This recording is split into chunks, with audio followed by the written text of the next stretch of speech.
Shalom, selamat pagi, selamat hari Minggu untuk kita semua. Puji nama Tuhan. Pada pagi hari ini kita boleh berkumpul bersama untuk kita mau beribadah kepada Tuhan. Kita mau mengucap syukur untuk semua kebaikan Tuhan yang sudah kita terima dalam satu minggu yang telah lalu. Dan untuk kebaikan Tuhan di hari-hari depan yang Tuhan sudah sediakan untuk kita. Mari kita menghadap hadirat Tuhan dengan penuh pengucapan syukur dan pujian. Kita naikkan pujian dari Kidung Jemaat nomor 2, kita nyanyikan pujian nomor ayat yang kedua dan ayat yang ketiga. Suci, suci, suci, kaum kudus tersungkur di depan tahtamu memberi mahkotanya.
Suci, suci.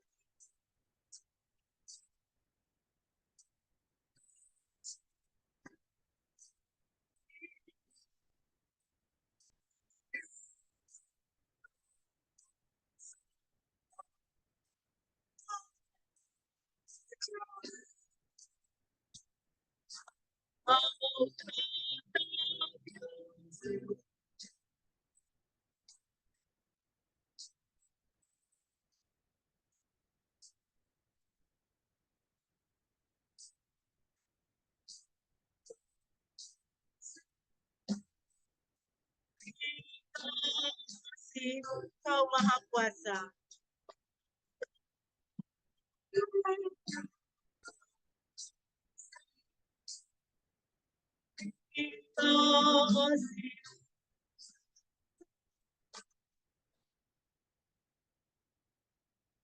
Mari Bapak Ibu arahkanlah hatimu kepada Tuhan dan marilah kita mentadbiskan ibadah kita pada pagi hari ini.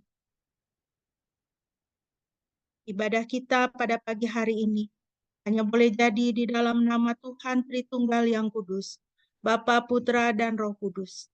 Kasih karunia-Nya menyertai kita sekalian. Haleluya.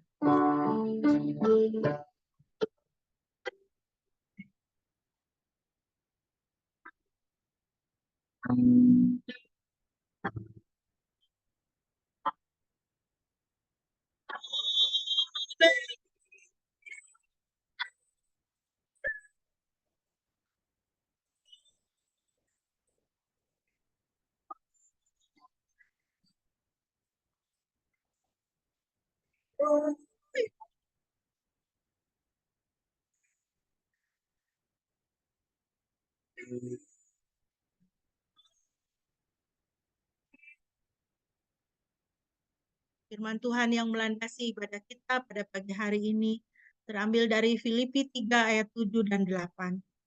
Namun apapun yang dahulu merupakan keuntungan bagiku, aku telah menganggap hal itu kerugian karena Kristus. Bahkan lebih lagi, aku juga menganggap segala sesuatu sebagai kerugian karena meningkatnya pengenalan akan Kristus Yesus Tuhanku, yang karena Dia aku telah kehilangan segala sesuatu dan menganggapnya sebagai sampah supaya aku boleh mendapatkan Kristus.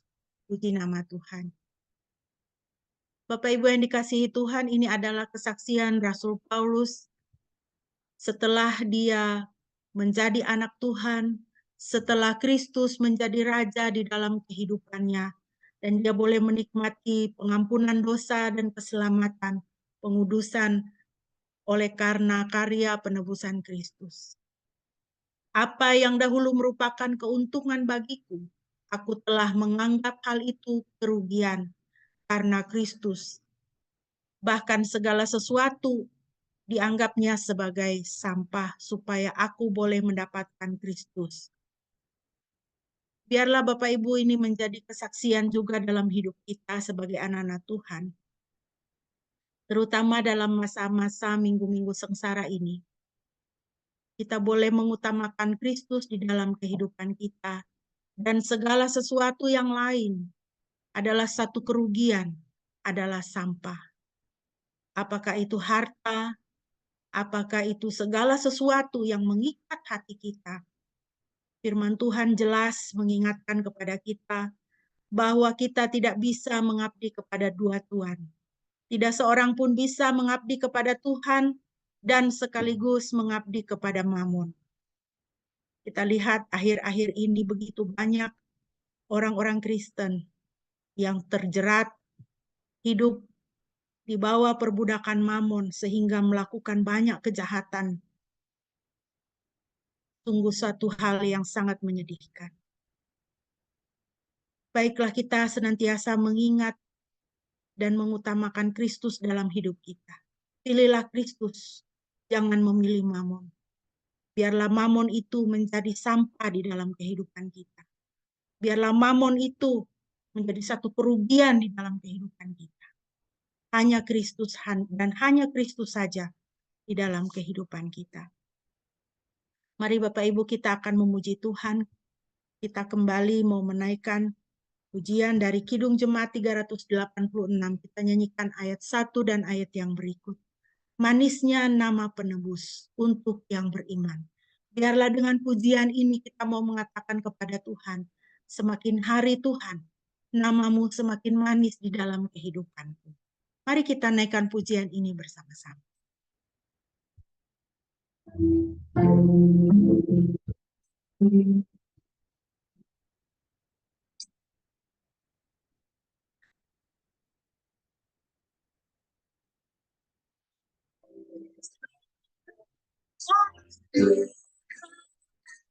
Untuk yang beriman,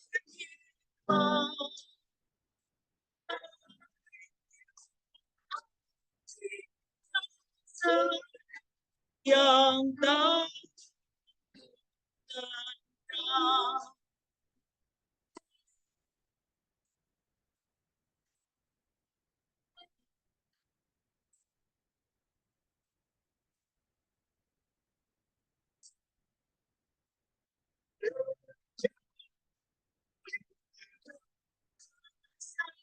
Yang kau bersatu, yang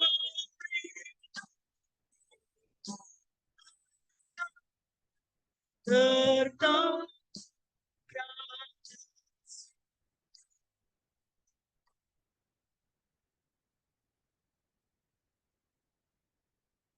Baiklah Bapak Ibu yang dikasihi Tuhan, mari kita bersama-sama memuji Tuhan dengan bermazmur dari Mazmur 27 ayat 4 sampai dengan ayat yang ke-8. Mazmur 27 ayat 4 sampai dengan ayatnya yang ke-8.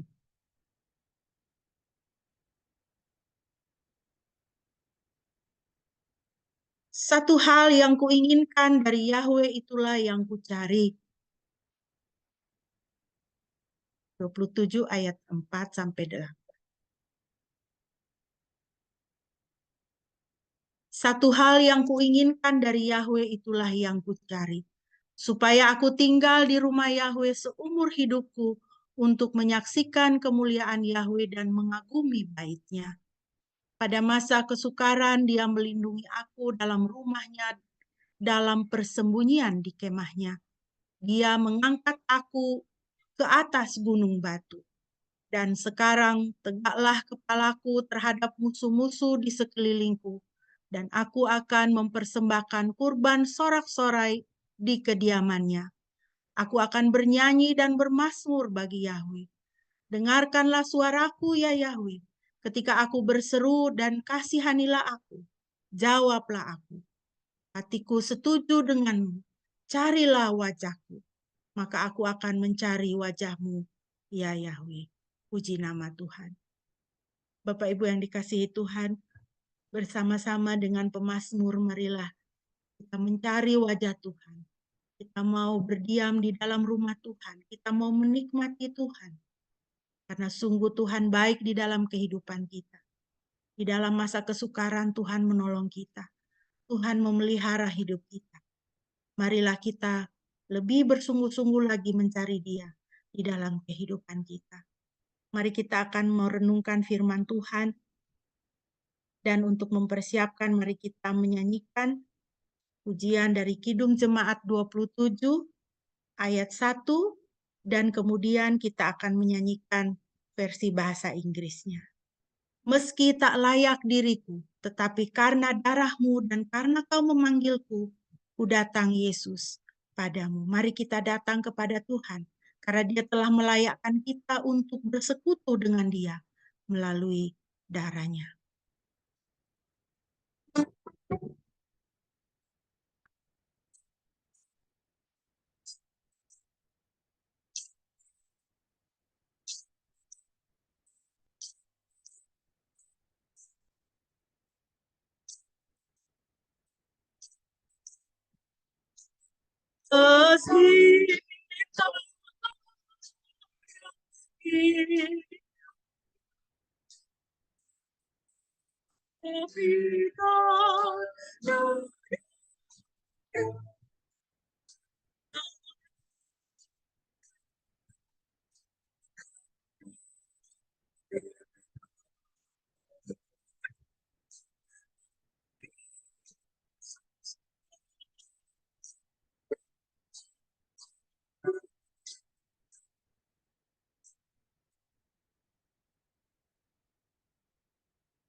Dan perenungan firman Tuhan akan disampaikan oleh hambanya.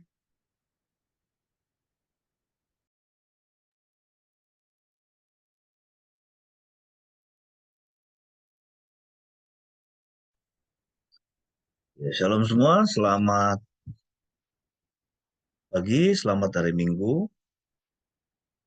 Mari kita bersama-sama berdoa sebelum kita membaca dan merenungkan firman Tuhan.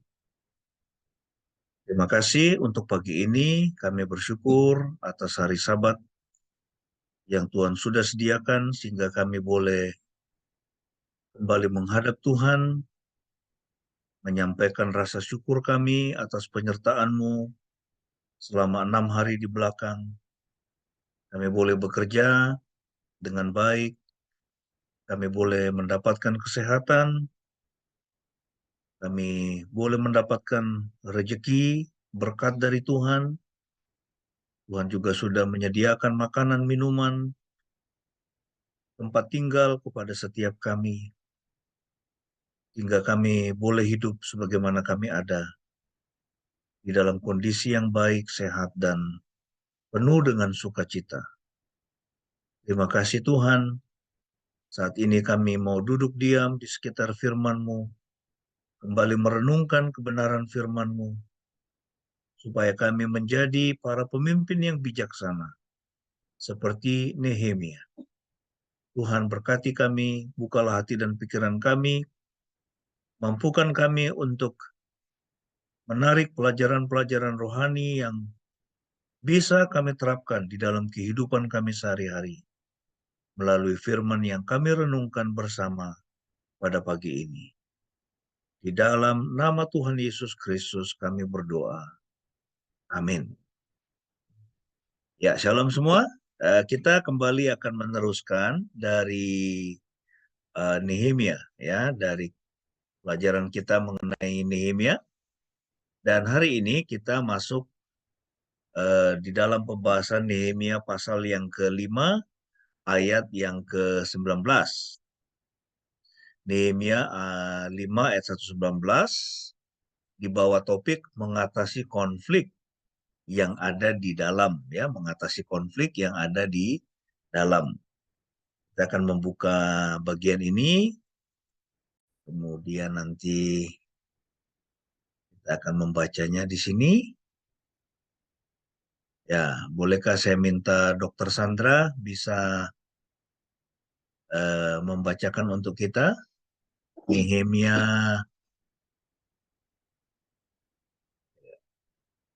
Nehemia 5 ayat 1 sampai ayat yang ke-19. Ya. Nehemia 5 ayat 1 sampai 19. Oh, sorry. Dengarlah jeritan yang keras dari rakyat dan istri-istri mereka terhadap saudara-saudara mereka orang Yahudi. Ada yang berkata, kami anak-anak lelaki dan perempuan kami ada banyak. Maka biarlah kami mengambil gandum agar kami dapat tetap makan dan hidup. Beberapa orang di sana juga berkata, kami menggadaikan ladang, kebun, anggur, dan rumah kami untuk membeli gandum supaya tidak kelaparan. Dan ada lagi yang berkata, kami harus meminjam uang untuk membayar pajak yang diberlakukan raja atas ladang dan kebun anggur. Sekarang, walaupun tubuh kami ini sama dengan tubuh saudara-saudara sebangsa kami, dan anak-anak kami sama dengan anak-anak mereka, namun kami terpaksa membiarkan anak-anak kami menjadi budak, dan sudah beberapa dari anak perempuan kami harus membiarkan diri mereka dimiliki orang. Kami tidak mampu berbuat apa-apa sebab ladang dan kebun anggur kami sudah dimiliki orang lain. Dan aku menjadi sangat marah ketika mendengar jeritan dan perkataan mereka itu. Setelah aku mempertimbangkan dengan sungguh-sungguh, maka aku menegur para pemuka dan para penguasa serta berkata kepada mereka, masing-masing kamu telah memberi pinjaman dengan bunga kepada saudara-saudaramu. Maka aku mengadakan sidang yang besar melawan mereka. Dan aku berkata kepada mereka, kami selalu berusaha sedapat mungkin untuk menebus sesama orang Yahudi yang dijual kepada bangsa-bangsa lain. Tetapi kamu ini malah menjual saudara-saudaramu supaya mereka dibeli lagi oleh kami. Mereka berdiam diri karena tidak dapat menjawab apa-apa. Aku juga berkata kepada mereka, kamu telah melakukan hal yang tidak baik. Bukankah kamu harus berjalan dalam takut akan Elohim oleh sebab cemoohan bangsa-bangsa yang memusuhi kita?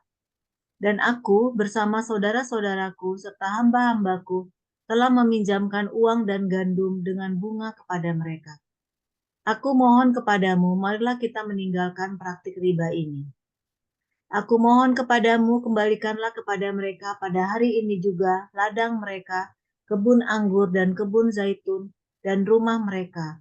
Juga 1/100 dari uang dan gandum, anggur baru dan minyak yang kamu peras dari mereka.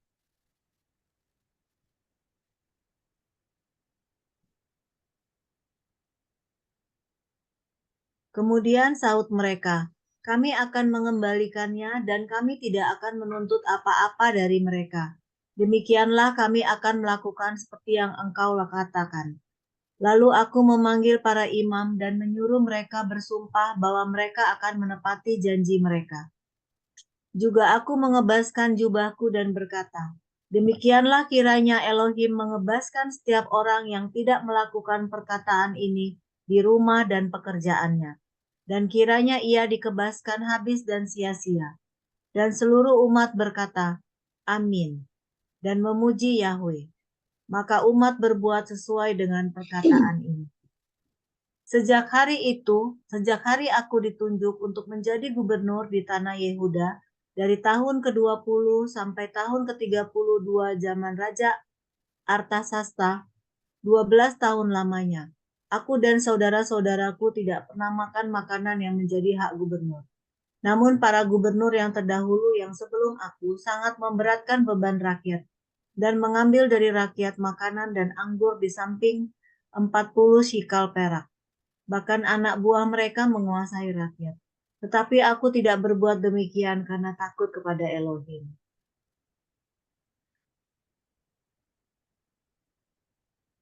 Aku juga melanjutkan membangun dan mengokohkan tembok itu. Kami bahkan tidak membeli ladang dan semua hambaku dikumpulkan di sana pada pekerjaan itu. Terdapat 150 orang Yahudi dan para penguasa yang sehidangan dengan aku. Mereka yang datang berasal dari bangsa-bangsa di sekeliling kami. Setiap hari tersedia seekor lembu jantan, 6 ekor kambing domba yang terpilih, unggas-unggas telah disiapkan untukku, dan bermacam-macam anggur yang berlimpah-limpah selama 10 hari. Namun untuk semuanya itu, aku tidak menuntut makanan gubernur, karena pekerjaan itu menjadi beban yang berat bagi rakyat. Ingatlah kepadaku, ya Elohimku, untuk semua kebaikan yang telah aku lakukan pada umat ini. Ya, terima kasih.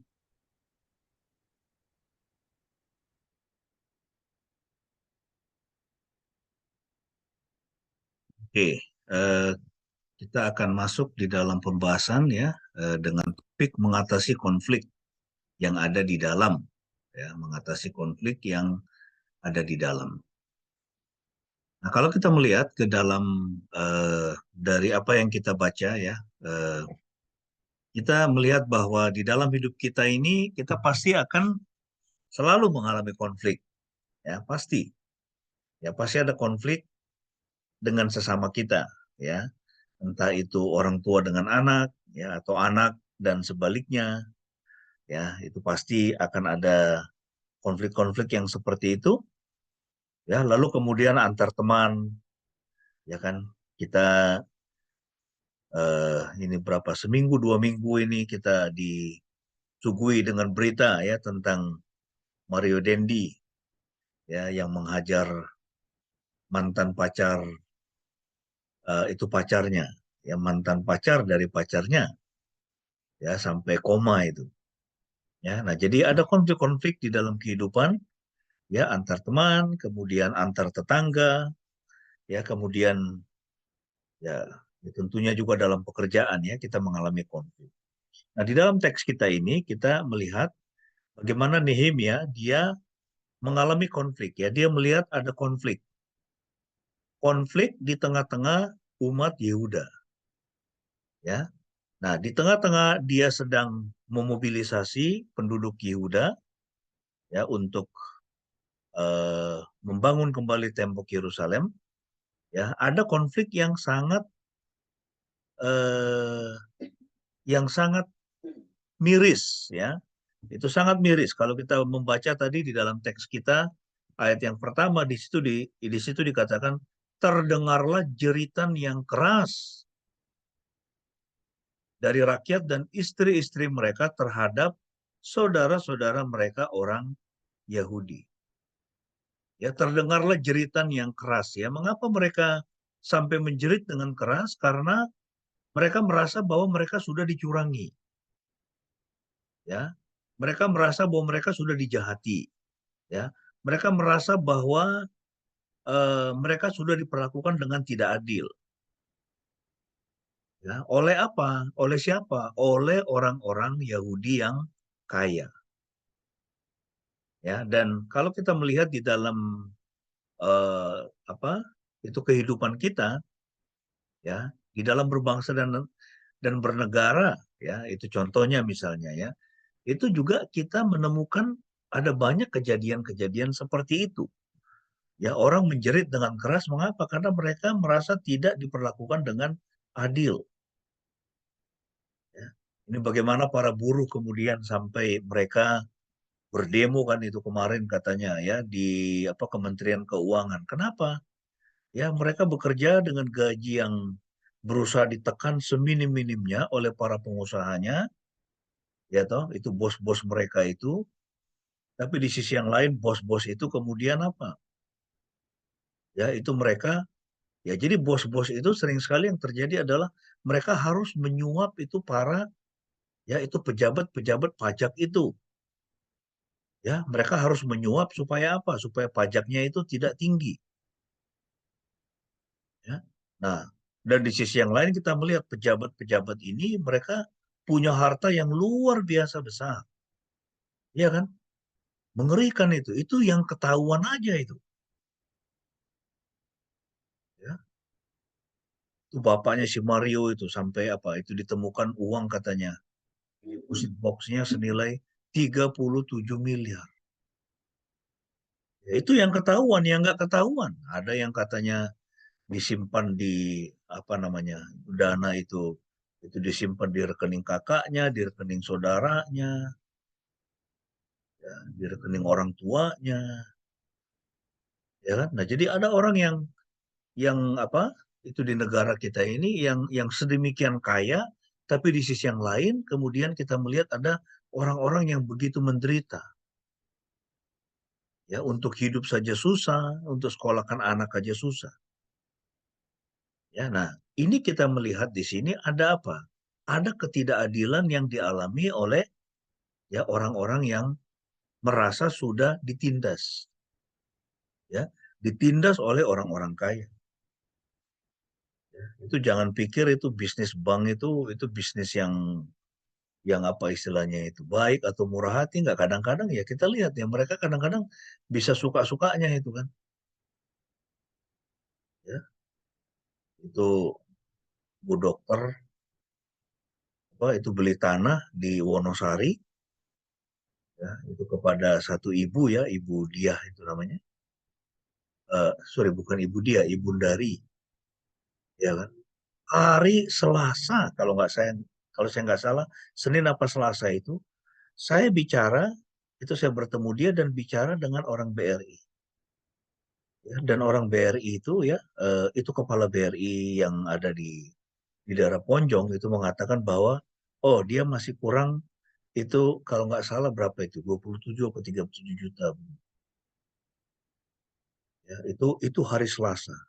Lalu kemudian hari Kamis cuma hanya selang 2 hari apa 3 hari, itu Kamis apa Jumat kalau nggak salah, itu 3 hari kemudian ya waktu itu mau dilunasin itu nambah 3 juta.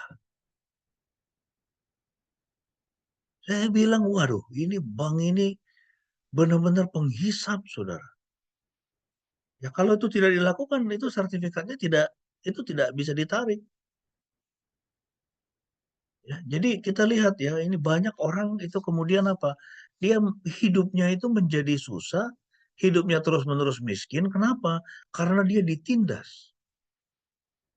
Ya, di wilayah Gunung Kidul itu sistem ya bukan hanya di Gunung Kidul, tapi di banyak tempat itu sistem namanya gadu kambing ya. Jadi apa namanya? Ini investor kemudian itu membelikan kambing dipelihara oleh itu penduduk-penduduk seperti itu, ya. Lalu kemudian sistem bagi hasilnya, waduh, saya lihat itu benar-benar tidak adil. Ya, itu kasihan itu peternak-peternak itu. Bagaimana mereka bisa hidupnya makmur? Bagaimana mereka bisa apa namanya itu derajat ekonominya itu meningkat dengan sistem yang seperti itu. Ya, ini kami di sana itu bikin sistem yang beda sekali dan oh senang sekali mereka. Ya, itu senang sekali. Itu kenapa? Karena kita ingin hidup mereka bisa menjadi lebih baik. Ekonominya bisa semakin baik.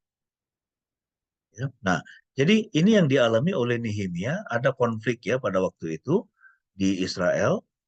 Ya, nah kita lihat bahwa perjalanan Nehemia membangun tembok itu tidak mulus ya. Jadi ada banyak rintangan. Ya, kita melihat misalnya di dalam pasal 4 ya, itu sudah dibaca itu, kita bahas minggu lalu, 2 minggu lalu juga. Jadi pasal 4 dan 6 itu menunjukkan bagaimana Nehemia ya dengan penduduk Yerusalem itu harus menghadapi tantangan ya, itu tantangan dari luar. Ya, dari Tobia, dari siapa lagi, Horon, ya itu dari itu Sanballat, ya. Jadi orang-orang yang tidak senang, ya, karena ada orang-orang Yahudi yang mengusahakan kesejahteraan, ya, itu penduduk Yerusalem. Sampai kemudian nanti kita lihat dalam pasal yang ke-6 itu mereka berusaha untuk membunuh Nehemia. Jadi dia harus menghadapi tantangan dari luar. Nah, di dalam teks yang kita baca pada pagi ini, itu tantangannya itu adalah dari dalam. Ya, pasal 5, Nehemia menghadapi tantangan dari dalam, di mana ya ada konflik, ya, konflik di antara sesama orang Yahudi. Ya. Nah, beberapa sarjana berpendapat peristiwa ini pasti terjadi setelah tembok selesai. Ya, jadi ada yang berpendapat ini setelah tembok selesai, baru kemudian peristiwa ini terjadi. Ya, itu dicatat seperti itu. Mengapa? Karena Nehemia tentu tidak akan mengambil waktu untuk mengumpulkan seluruh rakyat. Ya, kalau kita lihat kan, dia kumpulkan semua untuk sidang. Untuk bersidang di tengah-tengah proyek yang sedang berlangsung. Ya, itu tentunya ini menurut para sarjana ini itu akan bisa menyebabkan konflik yang tidak teratasi. Ya, bisa jadi kemudian para itu orang-orang kaya, orang-orang yang punya kuasa itu bisa mempengaruhi rakyat, ya, sehingga kemudian proyek itu akhirnya terhenti, nggak bisa selesai. Ya. Nah, tetapi kita percaya bahwa kitab Nehemia ini ditulis secara kronologis, ya, sejarahnya itu secara kronologis, bahwa sidang itu, ya, sidang di mana Nehemia mengumpulkan ini para orang-orang kaya, para pembesar, ya, para bisnismen ini, ya, dengan rakyat banyak itu, ya, itu semua dia kumpulkan di tengah-tengah proyek itu sedang berjalan. Ya, jadi Nehemia dia harus meluangkan waktu untuk menangani masalah internal yang dia anggap mengancam akan menyabotase pekerjaan tersebut. Ya, nah, jadi ini sedikit introduksi. Nah, dan tadi kita sudah membaca bahwa apa sih masalahnya? Masalahnya itu berpusat pada keluhan orang-orang Yahudi yang lebih miskin. Ya, orang-orang Yahudi yang miskin mengeluh terhadap orang-orang Yahudi yang kaya yang mengabaikan kebutuhan mendesak mereka atau justru memperburuk kebutuhan itu dengan mengeksploitasi mereka. Ya kan, kalau kita lihat di dalam itu dalam dunia ini itu kan namanya eksploitasi manusia itu kan luar biasa kan. Orang itu dieksploitasi. Ya, itu hati-hati loh dengan apa namanya, kita kalau mengajukan kredit ke bank itu hati-hati. Kita harus berhitung betul. Apakah bisnis yang kita laksanakan ini atau kita jalankan ini bisa cukup memberikan keuntungan atau pemasukan sehingga kita bisa membayar, ya, itu kredit, ya, itu cicilan dengan bunganya. Karena kalau tidak, kemudian yang terjadi apa? Ya, orang kehilangan segala-galanya. Orang kehilangan rumahnya, orang kehilangan mobilnya. Ya, dalam konteks orang Israel ini bahkan mereka sampai kehilangan anaknya. Ya, anaknya itu diambil jadi budak, ya, oleh orang-orang Yahudi sesama mereka yang kaya. Ya kan, kalau Anda itu miskin itu bahaya. Ya, makanya kita lihat ya di negara-negara miskin itu terjadi banyak apa? Eksploitasi manusia. Ya, manusia dijadikan budak, manusia dijadikan budak seks. Ya, perempuan-perempuan diambil, ada yang diselundupkan. Ya. Nah, itu yang terjadi, ya, dan itu terjadi di tengah-tengah orang Yahudi yang menyembah Yahweh. Orang Yahudi yang memiliki, ya, hukum Taurat.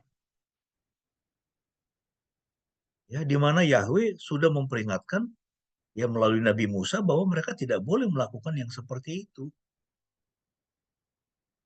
Ya, nah jadi ada eksploitasi, orang-orang kaya ini menjadi semakin kaya, orang miskin menjadi semakin miskin. Itu yang terjadi bukan di banyak tempat.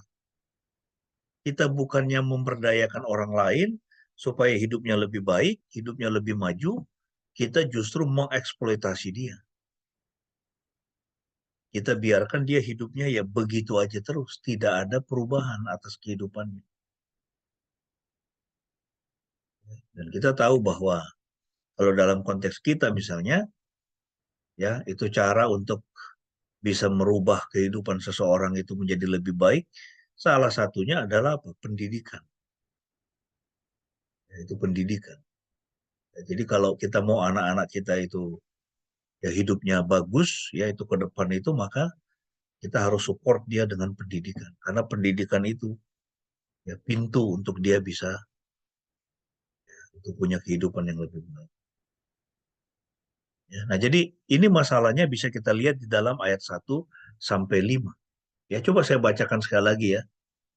Ya, untuk kita makin menyelami. Ya, ini kan ya ini mengerikan, ini kan ketidakadilan.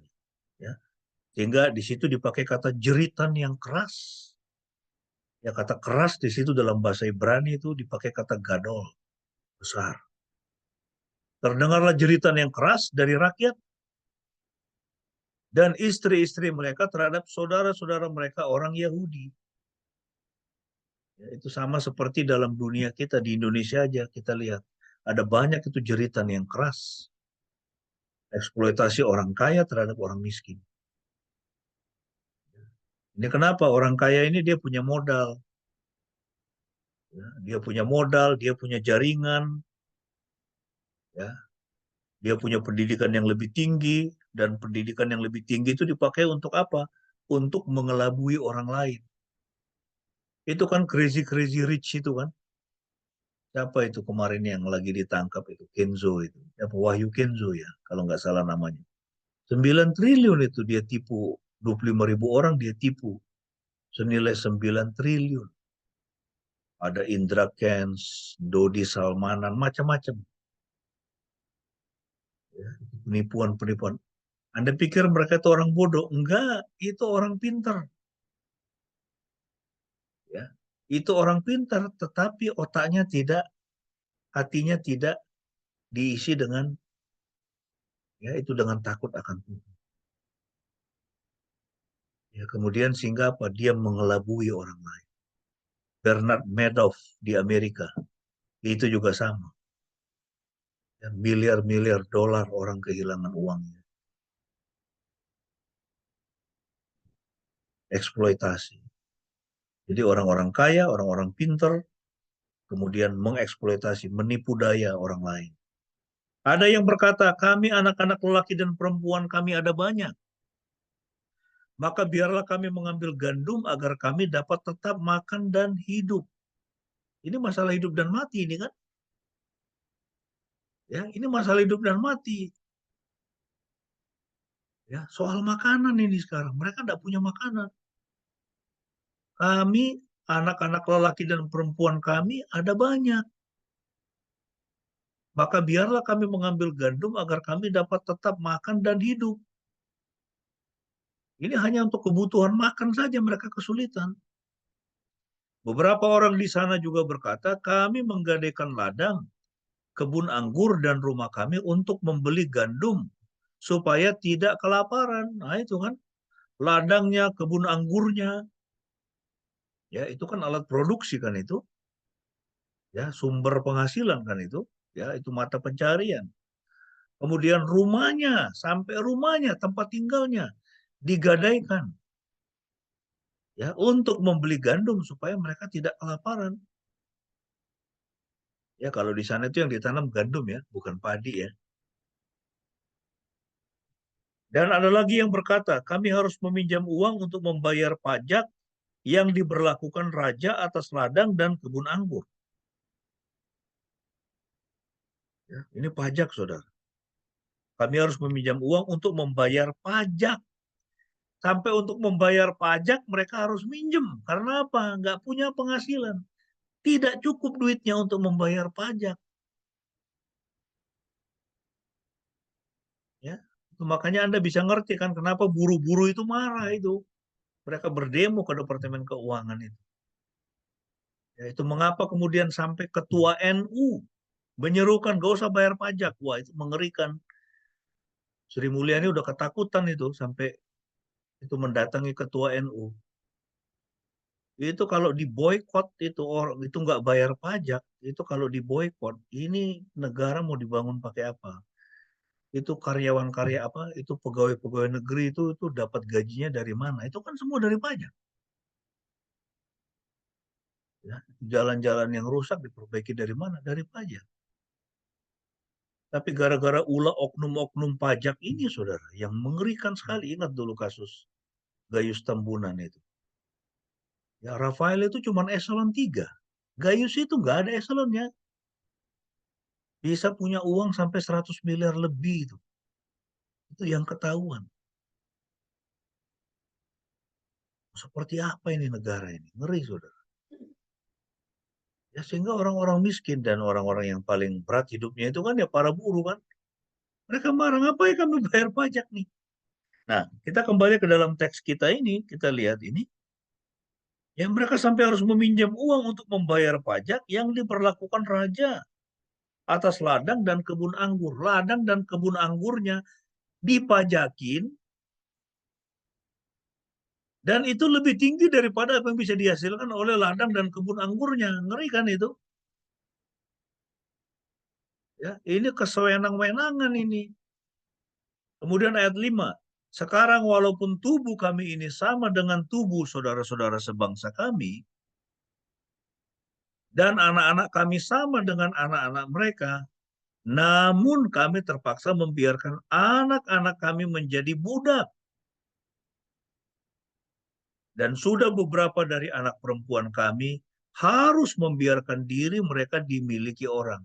Karena miskin. Ya kan? Kita itu sering mendengar cerita kan, orang kaya menikahi, ya orang kaya tua gitu kan. Dia menikahi anak gadis umur 16-17 tahun, baru tamat SMA. Ya, dari keluarga miskin. Kemudian mereka bilang apa? Kami tidak mampu berbuat apa-apa sebab ladang dan kebun anggur kami sudah dimiliki orang lain.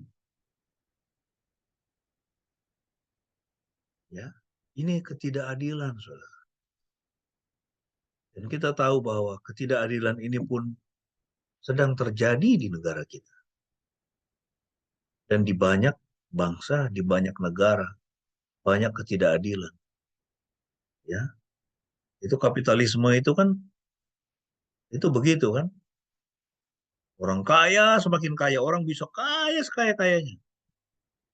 Nah, tapi bagusnya kemudian kalau kita lihat negara-negara Kristen, Amerika, Inggris, dan sebagainya misalnya. Walaupun itu semua adalah negara kapitalis, tapi mereka juga punya jaring sosial, itu jaring pengamannya. Ya. Orang-orang kaya dipajak-pajakin, lalu pajaknya itu diberikan kepada orang miskin, membantu mereka. Saya punya teman orang Jerman. Ya, dulu saya ketemu dia, itu satu kelas dulu di Inggris. Waktu saya di Whitby. Kemudian sudah cukup lama itu ya, berapa, mungkin 20 tahun lalu, apa 18-19 tahun lalu, dia datang ke Bali sama bosnya. Bosnya suami istri dengan satu anak ya, dan bosnya itu orang Yahudi, orang kaya. Ya, dia punya klinik sendiri, ya, dua-duanya dokter. Ada dokter gigi, satu lagi saya lupa istrinya dokter apa itu ya. Pokoknya mereka dua-duanya dokter. Lalu bosnya dia, itu namanya Mr. Goldstein. Itu nama-nama orang Yahudi. Itu dia protes itu sama saya itu terhadap kebijakan pemerintah Jerman yang majakin itu orang-orang kaya itu harus bayar itu seperti dia. Ya, jadi itu dia mengeluh, kami harus bayar pajak gede banget nih. kami harus bayar pajak untuk orang-orang miskin nih katanya. Jadi dia mengeluh gitu kan. Dia merasa diperlakukan tidak adil. Lalu saya bilang sama dia, itu justru jauh lebih baik kan kamu itu dipajak seperti itu sehingga orang-orang yang hidupnya susah ya mereka bisa dapat makan ya kan kalau di negara maju ya Australia, di Amerika, kemudian di Jerman ya orang-orang yang tidak punya pekerjaan mereka masih mendapatkan tunjangan sosial kan dari negara. Paling enggak mereka bisa apa namanya itu dapat uang untuk beli makan supaya mereka bisa hidup. Ya, kalau orang Australia itu ada yang dapat tunjangan dari pemerintah Australia, dia pergi ke Bali, ya karena di Bali itu lebih murah. Jadi saya bilang lebih baik itu dilakukan oleh pemerintah seperti itu, sehingga tidak ada kerusuhan saya bilang. Karena kalau orang lapar itu dia bisa nekat, dia bikin apa saja. Dia bisa merampok kamu, dia bisa membakar klinik kamu. Ya. Nah, jadi sehingga kemudian kita melihat negara-negara yang apa kan itu ada yang namanya itu jaring pengaman ya itu sama seperti yang dilakukan oleh pemerintah kita juga. Ya, atau ada subsidi-subsidi untuk orang-orang yang miskin, untuk orang-orang yang tua karena mereka sudah tidak bisa bekerja, ada bantuan-bantuan. Nah, jadi itu dilakukan ya supaya mereka tidak berontak. Ya, nah ini saudara yang menjadi masalah yang dihadapi oleh Nehemia. Jadi keadaan diperparah oleh kelaparan sehingga mereka yang memiliki harta benda terpaksa menggadaikan ladang, kebun anggur, rumah mereka untuk mendapatkan makanan. Ya, yang lain harus meminjam untuk membayar pajak raja atas tanah mereka. Ya, jadi pajaknya itu tinggi banget tuh. Ya, untuk apa? Untuk mensupport itu kehidupan raja. Ya, para penguasa-penguasa itu. Ya, mereka hidupnya enak. Itu kan yang terjadi di Indonesia kan seperti itu. Sehingga buruh-buruh itu merasa apa? Tidak mendapatkan keadilan. Kita bayar pajak, orang pajak kayak begitu tuh hidupnya. Ngeri banget kan itu. Ini buru-buru kerja, ya toh gajinya paling berapa begitu kan. Dipas-pasin harus dipajakin lagi. Lalu kemudian mereka melihat itu. Orang-orang pajak punya kekayaan puluhan bahkan ratusan miliar. Sampai kemarin itu Mahfud MD, ini yang sekarang lagi viral ini kan. Dan Sri Mulyani udah ketemu. Mahfud MD mengatakan apa? Ada transaksi mencurigakan senilai 300 triliun di Kementerian Keuangan dan transaksi itu paling banyak terjadi di Dinas Pajak dan Bea Cukai. 300 triliun transaksi mencurigakan. 300 triliun itu sama dengan 300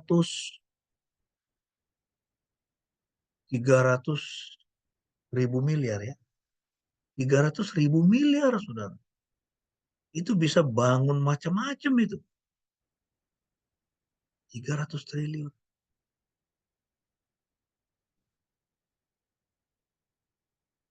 Dan saya coba itu mengedukasi anak-anak saya. Itu dan saya tanya mereka, kalian tahu nggak itu uang-uang dari mana itu? Itu uang-uang dari orang yang entah dia mengemplang pajak atau dia mau supaya pajaknya dikurangi. Jadi misalnya ya ada satu perusahaan, dia harus bayar pajak 10 miliar. Lalu kemudian itu ketemu dengan ini orang pajak ini. Udah kong kali kong lah mereka. Ya udah Pak, itu Bapak bayar apa, itu 4 miliar saja misalnya. Ya, ini yang harus bayar 10 miliar, dia bayar 4 miliar. Kemudian 2 miliar masuk kantong, ini orang pajak. 4 miliar lagi, ya itu keuntungan dari si pembayar pajak. Ya kan, daripada aku kasih 10 miliar semua buat negara, mendingan apa? Aku cuman keluar berapa itu jadinya? 6. Ya, 6 miliar, 4 miliar bisa aku selamatkan. Itu yang terjadi, saudara. Itu prakteknya. Ya, itu prakteknya. Dan itu mengerikan, saudara. Nah, kita kembali ke dalam teks kita. Sekarang pertanyaannya, bagaimana caranya mengatasi konflik ya secara alkitabiah? Nah, sebelumnya kita akan melihat apa prinsip yang dilanggar sebagian penduduk Yerusalem. Prinsip yang mereka langgar itu adalah yang pertama, mereka mengabaikan hukum Musa. Mereka mengabaikan hukum Musa yang melarang seorang Yahudi meminjamkan uang dengan bunga kepada sesama Yahudi yang membutuhkan. Jadi sebetulnya kalau Anda lihat ya, konsep ekonomi syariah yang banyak dipromosikan ya oleh ini teman-teman Muslim ya, bank-bank Muslim ya, itu konsep syariah itu sebetulnya konsep dari Alkitab.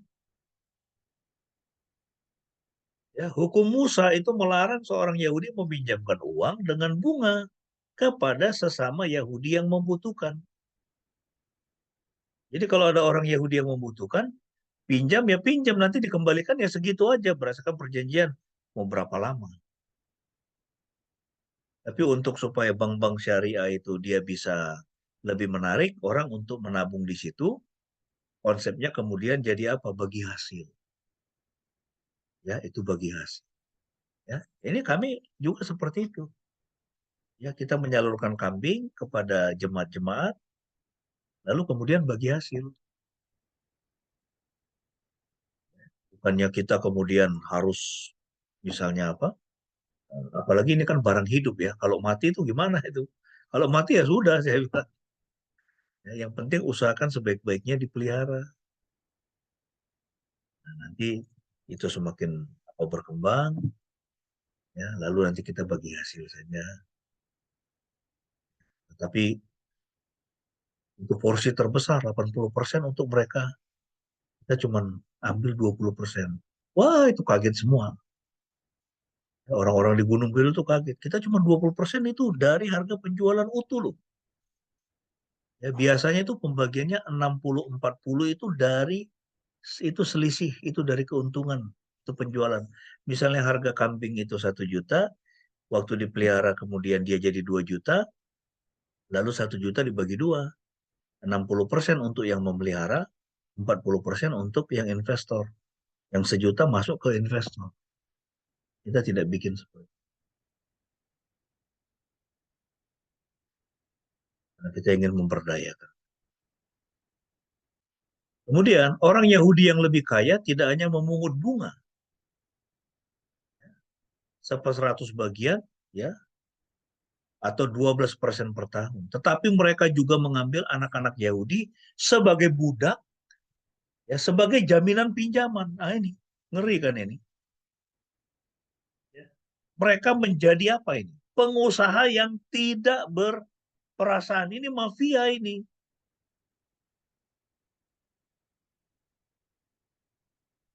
Tidak punya perasaan. Ini dalam dunia itu banyak kayak begitu, saudara. Orang tidak punya perasaan. Nehemia melihat masalah ini cukup serius untuk menghentikan pekerjaan di tembok, cukup lama untuk menyelesaikan. Cara dia menangani berbagai hal dan tanggapan orang-orang menunjukkan kepada kita beberapa prinsip Alkitabiah untuk menyelesaikan konflik di gereja. Ya, misalnya kalau dalam konteks bergereja atau dalam kehidupan sehari-hari, kita bisa melihat ada beberapa prinsip Alkitabiah ya yang bisa kita ini pakai ya di dalam kita menyelesaikan konflik yang ada di dunia. Yang pertama, untuk menyelesaikan konflik secara Alkitabiah, maka orang harus menyampaikan keluhan kepada otoritas yang tepat. Ya, jadi sampaikan keluhan kepada otoritas yang tepat. Dalam konteks ini mereka sampaikan keluhan kepada siapa? Kepada Nehemia. Karena dia sudah mendapat mandat dari Raja Artasasta, yaitu itu raja yang apa? Itu yang terbesar, bukan raja-raja kecil ya, raja-raja wilayah enggak. Ya, tapi yang waktu itu menguasai seluruh wilayah itu, ya termasuk Israel. Ya, jadi sampaikan ya permasalahan kepada otoritas yang tepat. Nah, kita tidak tahu apakah orang-orang yang dizalimi pertama-tama mendatangi mereka yang mengeksploitasi mereka tanpa mendapatkan penyelesaian. Ya, memang kan kalau di dalam Injil Matius kan dikatakan kalau engkau berkonflik dengan saudaramu datangi dia, begitu kan? Ya bisa jadi mereka sudah mendatangi, tapi ya namanya ini kan, ya ini sering sekali kan seperti itu pengusaha-pengusaha ini. Ya, mereka itu seperti rentenir yang tidak punya perasaan. Ya, bisa jadi mereka sudah mendatangi, tapi nggak ada solusi. Ya bahkan mungkin malah terima ancaman, ya, atau dimarah-marahi, dihina, begitu. Harus bayar hutang. Ya. Tetapi pada titik ini mereka menyampaikan keluhan mereka kepada Nehemia. Atau setidaknya Nehemia mendengarnya. Ya, jadi mereka menyampaikan keluhan kepada otoritas yang tepat. Ya, kepada pemimpin. Prinsip dasar namun sering diabaikan, seorang pemimpin tidak dapat menangani masalah yang tidak disadarinya. Tentu saja terkadang dia tidak bisa mengatasi masalah bahkan ketika dia tidak menyadarinya. Tetapi tanpa kecuali tidak mungkin menangani masalah jika Anda tidak mengetahuinya. Ya, jadi Nehemia sebagai seorang pemimpin, dia tahu masalahnya. Ya, dia mengerti bahwa ada masalah. Ya, seorang pemimpin dia harus mengerti ya apa masalah yang dialami oleh orang-orang yang dia pimpin. Ya, dia tidak boleh mengabaikan itu. Ya, itulah sebabnya mengapa kita berapa waktu yang lalu kita sudah membahas itu kan. Ya, visi itu muncul dari mana? Visi itu bisa muncul dari kita menginvestigasi kebutuhan. Dengan cara bagaimana? Dengan cara bertanya, dengan cara melihat, ya dengan cara melakukan studi, kita mengerti apa masalahnya. Lalu kemudian kita terpanggil untuk menyelesaikan masalah itu atau untuk memenuhi kebutuhan itu. Ya, jadi Nehemia dia tahu apa yang menjadi kebutuhan, apa yang menjadi masalah yang dialami oleh orang-orang Yahudi, yaitu tembok yang sudah menjadi reruntuhan, gerbang-gerbang yang sudah terbakar. Nah, sekarang dia melihat ya bahwa ternyata ini bukan hanya soal apa membangun fisik, ya bukan hanya soal membangun fisik, tetapi juga apa soal membangun perilaku. Ya itu kalau namanya tembok itu kan satu waktu juga kan pasti akan lapuk juga kan, akan rusak juga. Ya. Tapi yang utama di sini adalah untuk membangun ya itu karakter, ya membangun perilaku, ya supaya orang-orang itu menjadi orang-orang yang baik. Ya itulah sebabnya mengapa saya selalu mengatakan bahwa tanah perjanjian itu bukan hanya ya mengenai tanah secara fisik, bukan. Ya itu adalah tanah secara rohani. Itu berbicara tentang bagaimana seorang seharusnya hidup di hadapan hadirat Tuhan. Ya, tanah itu tidak bisa menjadi tanah perjanjian kalau mereka tidak hidup dengan benar di hadapan Tuhan. Tapi jika mereka hidup benar di hadapan Tuhan, maka tanah itu akan menjadi tanah perjanjian buat mereka. Ya, mereka bisa mengalami berkat Tuhan di tempat itu. Kemudian yang kedua, Saudara. Ya. Jadi ini tadi ini yang pertama. Ya, sampaikan keluhan kepada otoritas yang tepat. Ya, jangan gosip sana sini kepada orang yang dia tidak punya kemampuan untuk itu menyelesaikan masalah, tidak. Ya, tapi mereka menyampaikan itu kepada Nehemia. Ya, makanya kalau di Indonesia ada orang ya itu merasa misalnya diperlakukan tidak adil, ya dia menyampaikan apa? Ya dia menyampaikan masalahnya kepada otoritas. Ya siapa yang punya otoritas? Ya. Coba itu dulu waktu Yosua Huta Barat dibunuh itu. Coba misalnya ya ini presiden tidak peduli misalnya ya, dengan menteri-menteri yang terkait ya Mahfud MD ya pokoknya diabaikan ya udah biar aja itu hakim yang ini yang menyelesaikan itu. Ya kita percayakan hakim aja gitu. Enggak kan? Ya. Jadi Jokowi bersuara ya toh. Karena apa? Dia menganggap ini perlu ya, dia sebagai pemimpin. Ya, itu pemimpin, dia sebagai pemimpin tertinggi di Republik ini. Ya, dia akan menyampaikan perintah itu kepada Kapolri. Supaya itu diusut tuntas dan dibereskan. Itu kenapa? Karena ini kan mafia ini kan. Jenderal-jenderal ini udah ada gengnya itu. Ya, bahkan sampai kemudian kejaksaan, hakim juga itu coba mereka intervensi kan itu. Ya, tapi tidak berhasil. Ya, nah jadi sampaikan itu permasalahan kepada otoritas yang tepat. Ya, jangan apa namanya itu menyebarkan gosip.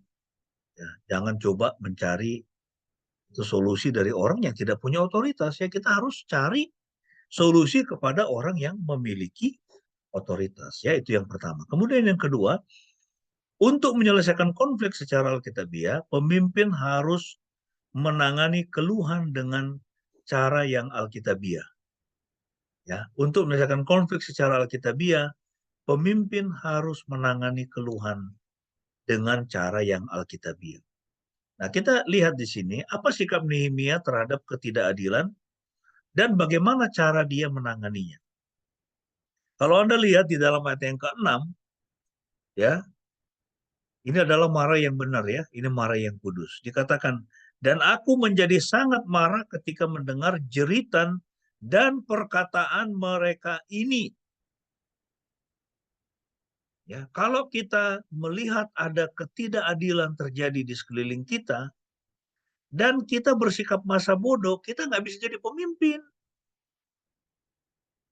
Kalau kita melihat ada yang salah di sekeliling kita, dan kita bersikap masa bodoh, kita nggak mungkin bisa menjadi pemimpin. Kita tidak punya karakter untuk memimpin. Ya, seorang pemimpin itu perlu ada waktu-waktu tertentu, dia perlu marah, tapi dia tidak boleh selalu marah-marah. Begitu. Ya. Jadi dia boleh marah, boleh. Ya, tapi dia tidak boleh dikenal sebagai seorang pemarah. Apa-apa sedikit marah melulu begitu ya. Nah, jangan ya. Nah, kita juga harus seperti itu ya. Tidak boleh Anda dikenal oleh orang lain itu sebagai seorang pemarah. Ya, pemimpin itu harus punya ketegasan. Ya, marah pada saat yang tepat. Kemudian yang kedua, memperlihatkan pengendalian diri ayat yang ke-7. Ya, coba Anda perhatikan di sini. Ini menarik. Di sini dikatakan, setelah aku mempertimbangkan dengan sungguh-sungguh, maka aku menegur para pemuka dan para penguasa, serta berkata kepada mereka, masing-masing kamu telah memberi pinjaman dengan bunga kepada saudara-saudaramu, maka aku mengadakan sidang yang besar melawan mereka. Ya, apa itu respon pengendalian diri yang diperlihatkan oleh Nehemia? Ya, di sini ada kata aku mempertimbangkan dengan sungguh-sungguh. Ya, seorang pemimpin itu tidak boleh jadi orang yang apa istilahnya itu? Eh, ya intinya dia harus bijaksana. Ya, dia tidak boleh menjadi seorang pemimpin yang gampang lose control, ya, kehilangan kendali. Itu kita memuji Ahok ya. Artinya dia seorang pemimpin yang tegas. Dia seorang pemimpin yang jujur. Tapi ada kelemahan dia yang sangat-sangat sebetulnya nggak boleh pemimpin begitu. Dia lose control. Gampang sekali kehilangan kehilangan kendali. Itu tegas-tegas, ya. Tapi itu seorang pemimpin, dia harus sanggup untuk mengendalikan dirinya. Nah, ini saya perhatikan Ahok itu dia nggak sanggup mengendalikan diri. Dan itu bisa kita lihat kan dari kehidupan keluarganya, kehidupan pernikahannya. Nah, jadi kalau Anda mau jadi seorang pemimpin yang bagus, harus bisa mengendalikan diri, ya. Kemudian yang ketiga, dia mengikuti prinsip-prinsip konfrontasi Alkitab. Ya, ayat 8 sampai dengan 11. Aku mengadakan sidang yang besar melawan mereka. Ya. Ayat 8. Dan aku berkata kepada mereka, kami selalu berusaha sedapat mungkin untuk menebus sesama orang Yahudi yang dijual kepada bangsa-bangsa lain, tetapi kamu ini malah menjual saudara-saudaramu supaya mereka dibeli lagi oleh kami. Mereka berdiam diri karena tidak dapat menjawab apa-apa. Aku juga berkata kepada mereka, kamu telah melakukan hal yang tidak baik.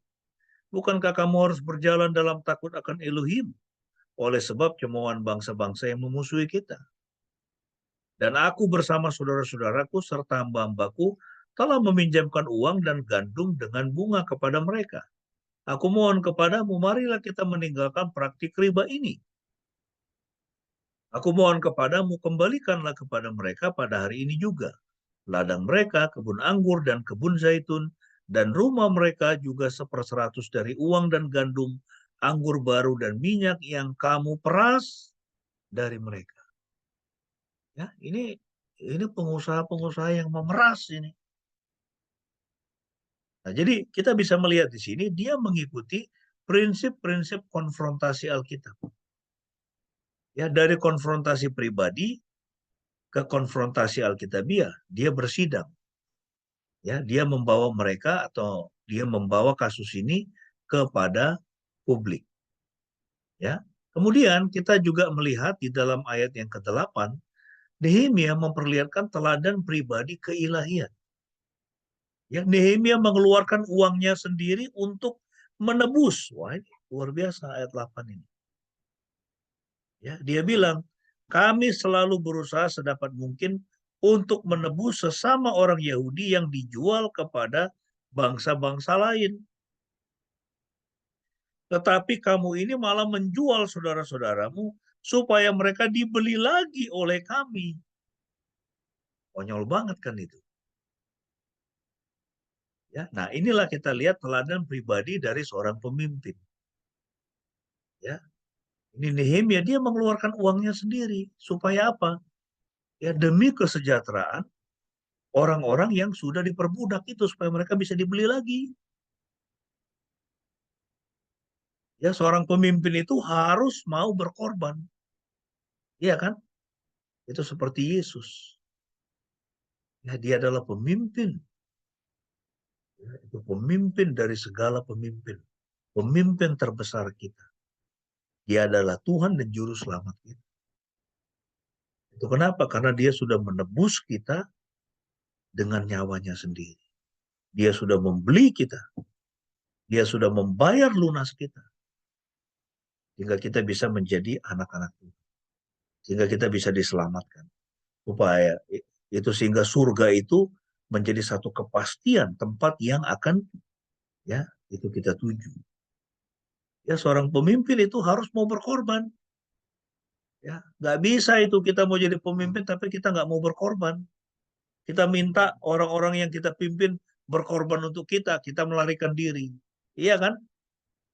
Ya itu makanya direktur Pertamina itu dipecat itu. Ada satu direktur Pertamina dipecat. Kenapa? Waktu kebakaran Pelumpang. Dia lagi di luar negeri, nggak mau pulang.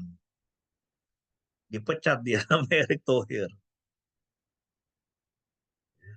Lalu gubernur yang mengeluarkan IMB, gubernur sebelumnya. Siapa itu? Anies itu kan. Di mana dia waktu terjadi itu kebakaran Pelumpang? Dia di Australia. sama keluarganya. Nggak pulang dia. Nggak berani dia menemui itu orang-orang itu. Ya kan? Kan sudah dijelasin itu daerah yang harus dikosongkan. Tidak boleh ada perumahan di situ. Ya, tapi lihat demi ambisi politik. Ya, orang ini, apa yang dia lakukan? Ya, dia tidak peduli dengan nyawa manusia. Yang penting aku bisa jadi gubernur. Ya. Nah, Nehemia tidak begitu. Ya, dia punya sikap berkorban. Bukan hanya itu ya, kita lihat bagian yang terakhir ayat 14-19, dia memperlihatkan teladan kemurahan sebagai seorang gubernur. Apa itu? Ya, ayat 14, sejak hari aku ditunjuk untuk menjadi gubernur di tanah Yehuda dari tahun ke-20 sampai tahun ke-32 zaman Raja Artasasta, 12 tahun lamanya aku dan saudara-saudaraku tidak pernah makan makanan yang menjadi hak gubernur. Ya, dia kan ditunjuk jadi gubernur. Tapi dia tidak mau makan makanan yang menjadi hak gubernur. Dia tidak mau rakyat Yerusalem itu melayani dia. Karena panggilan dia untuk memimpin adalah panggilan untuk melayani. Bukan untuk dilayani. Sama seperti Tuhan Yesus kan. Anak manusia datang bukan untuk dilayani. Tapi untuk melayani katanya. Dan untuk memberikan nyawanya ganti banyak. Jadi tebusan bagi banyak. Ya, jadi dia memperlihatkan teladan kemurahan. Dia tidak pernah makan makanan yang menjadi hak raja. Dan itu bisa dibandingkan dengan keadaan sebelumnya. Namun para gubernur yang terdahulu, yang sebelum aku sangat memberatkan beban rakyat. Dan mengambil dari rakyat makanan dan anggur di samping 40 shikal perak. Bahkan anak buah mereka menguasai rakyat. Tetapi aku tidak berbuat demikian karena apa? Dia bukan mencari popularitas. Dia takut akan Elohim. Ya, dia tidak mau memeras. Ya, dia tidak mau hidup nyaman di atas keringat ini orang-orang Yahudi yang banyak yang hidupnya itu juga tidak gampang, ya, sulit. Dia tidak mau berbuat demikian karena apa? Dia takut kepada Elohim. Dia takut kepada Tuhan. Aku juga melanjutkan membangun dan mengokohkan tembok itu. Kami bahkan tidak membeli ladang dan semua hambaku dikumpulkan di sana pada pekerjaan itu. Nah ini, ya, dia tidak mau membeli ladang dan semua hambaku dikumpulkan di sana pada pekerjaan itu. Ya, ini konteksnya apa ini?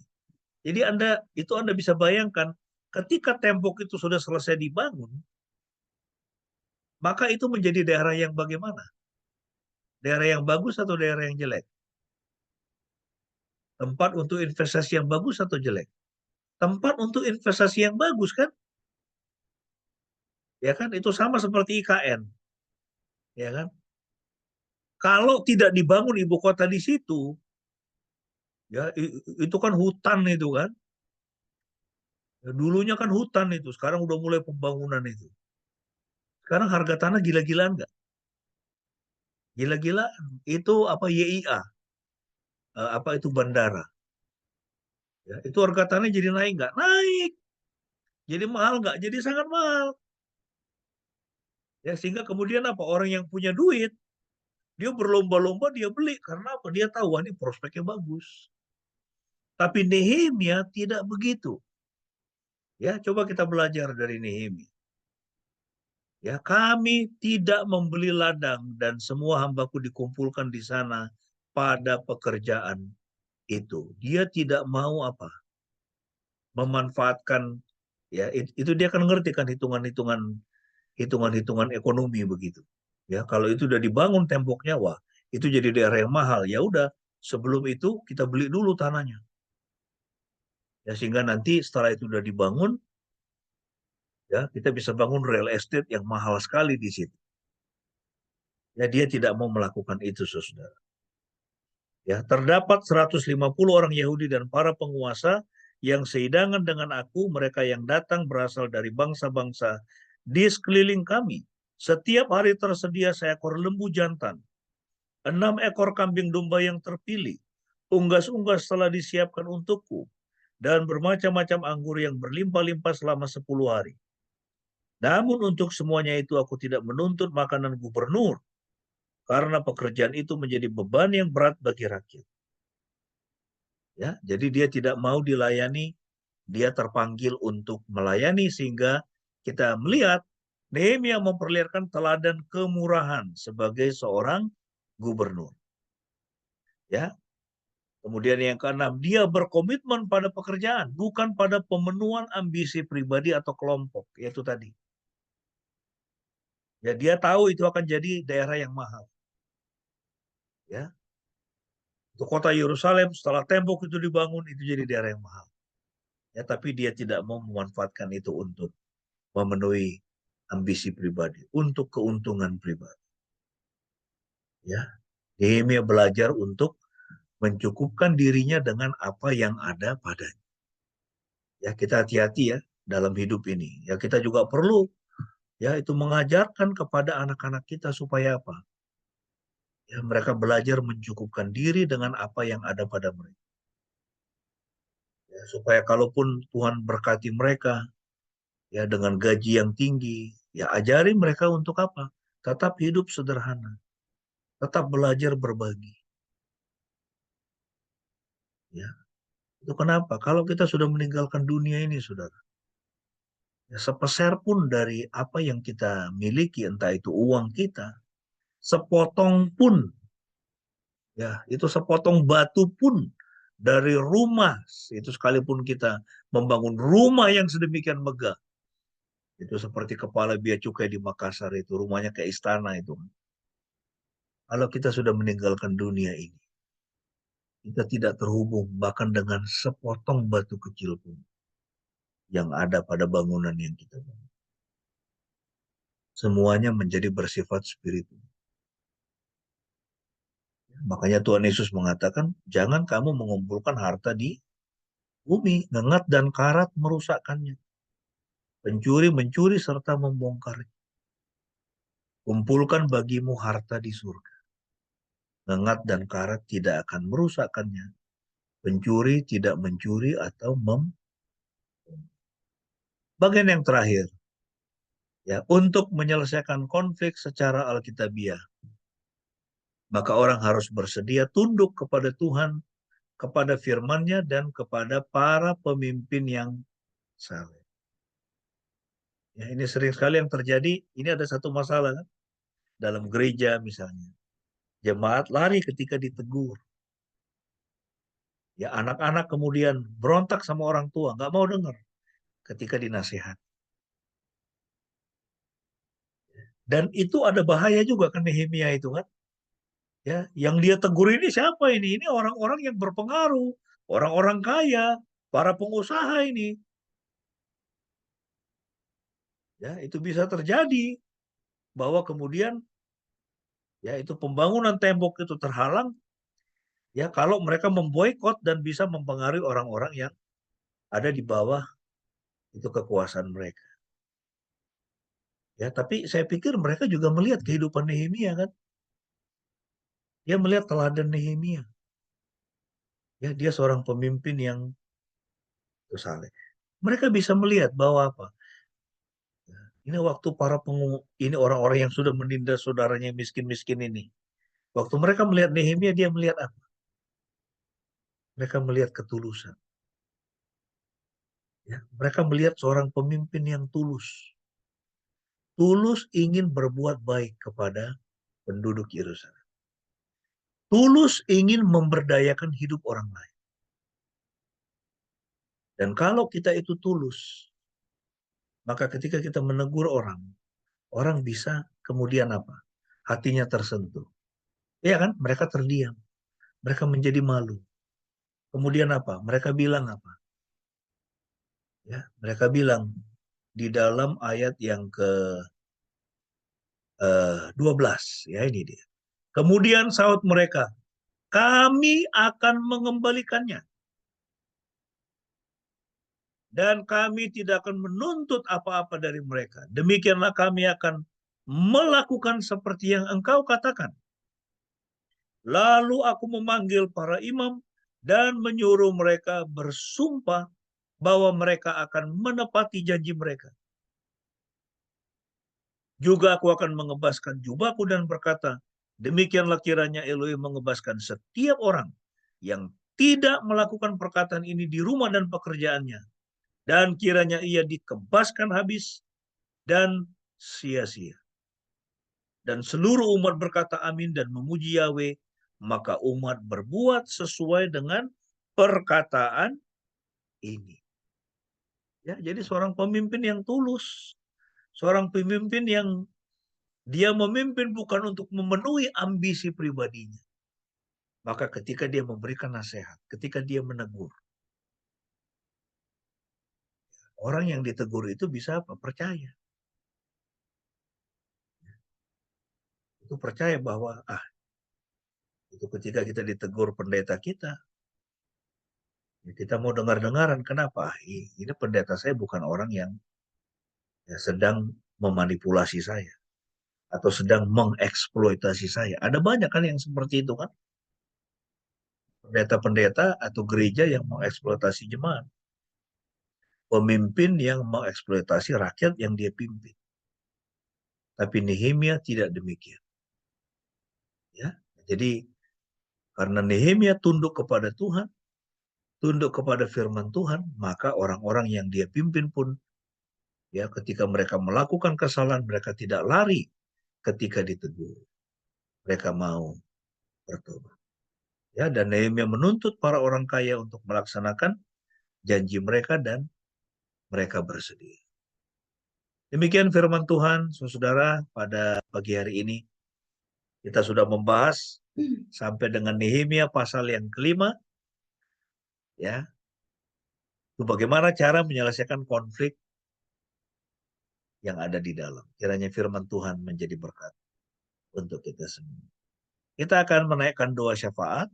Ya, apakah ada yang khusus ingin didoakan? Sebelum saya berdoa untuk menaikkan doa syafaat kita.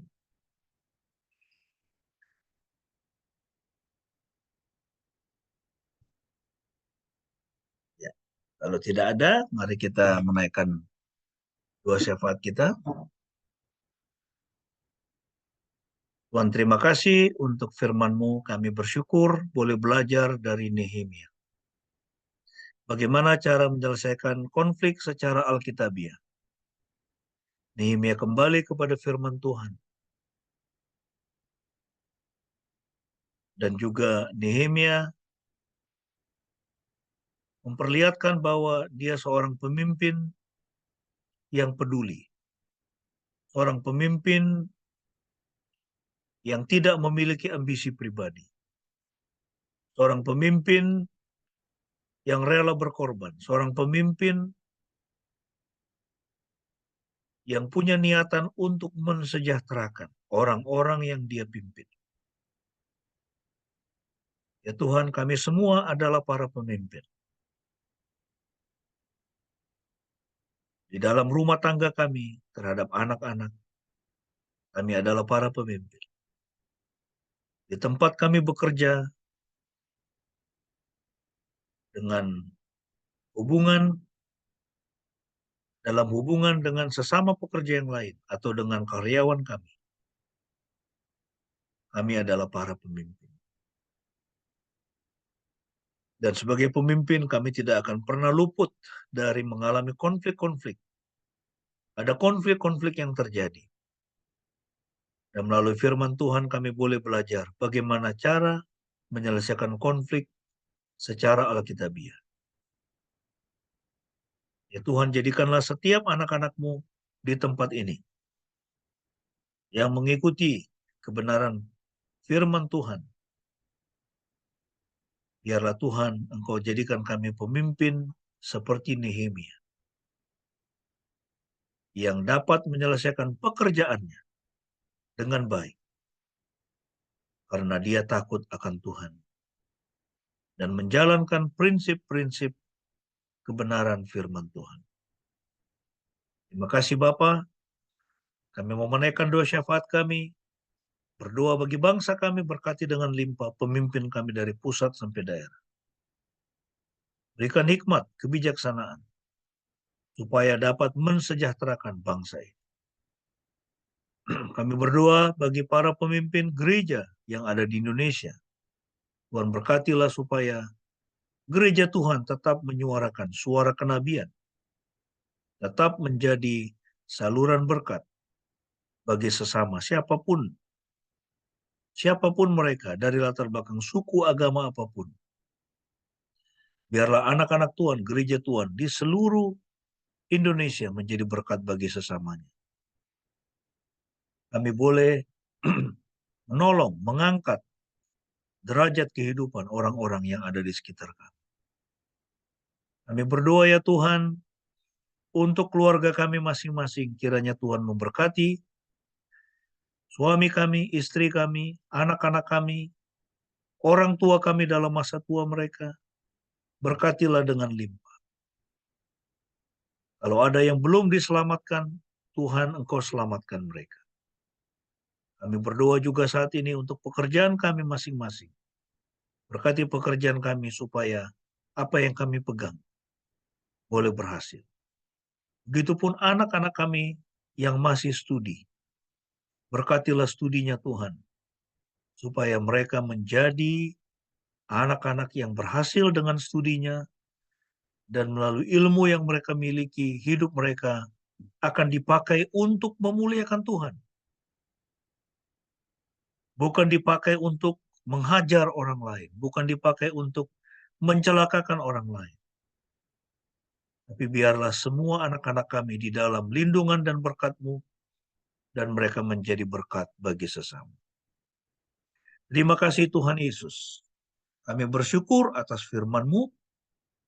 Meteraikanlah dan kami alaskan doa ini dengan doa Bapa kami seperti yang Tuhan Yesus sudah ajarkan kepada kami. Mari kita naikkan bersama-sama. Bapa kami yang di surga, dikuduskanlah nama-Mu. Datanglah kerajaan-Mu, jadilah kehendak-Mu di bumi seperti di surga. Berikanlah kami pada hari ini makanan kami yang secukupnya, dan ampunilah kami akan kesalahan kami, seperti kami juga mengampuni orang yang bersalah kepada kami, dan janganlah membawa kami ke dalam pencobaan, tetapi lepaslah kami daripada yang jahat, karena Engkau yang punya kerajaan, dan kuasa, dan kemuliaan, sampai selama-lamanya. Amin. Tuhan Yesus memberkati kita semua.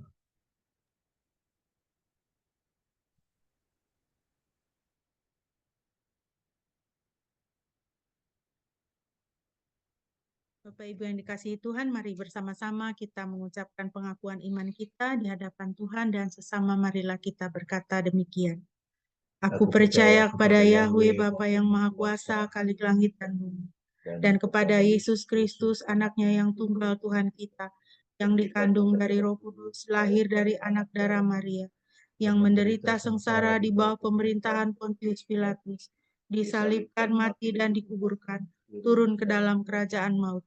Pada hari yang ketiga bangkit pula dari antara orang mati, naik ke surga, duduk di sebelah kanan Yahweh, Bapa yang Maha Kuasa, dan akan datang dari sana untuk menghakimi orang yang hidup dan yang mati.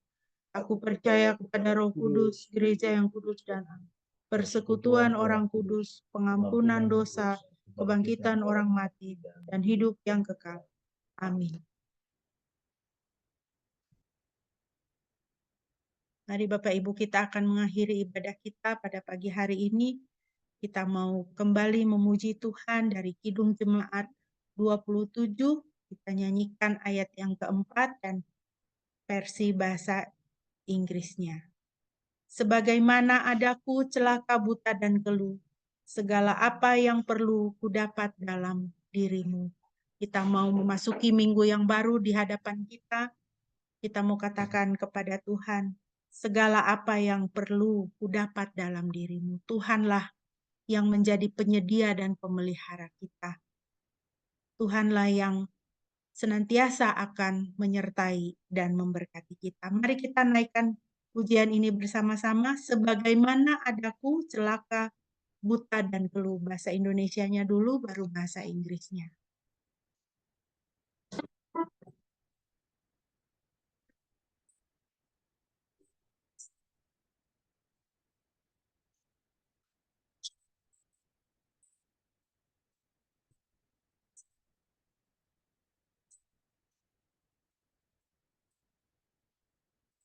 Sebab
kasih kekasih Tuhan, terimalah berkat Tuhan. Damai sejahtera bagi saudara-saudara, juga kasih beserta iman dari Elohim, Bapa dan Tuhan Yesus Kristus. Anugerah beserta semua orang yang mengasihi Tuhan kita Yesus Kristus di dalam kekekalan. Amin.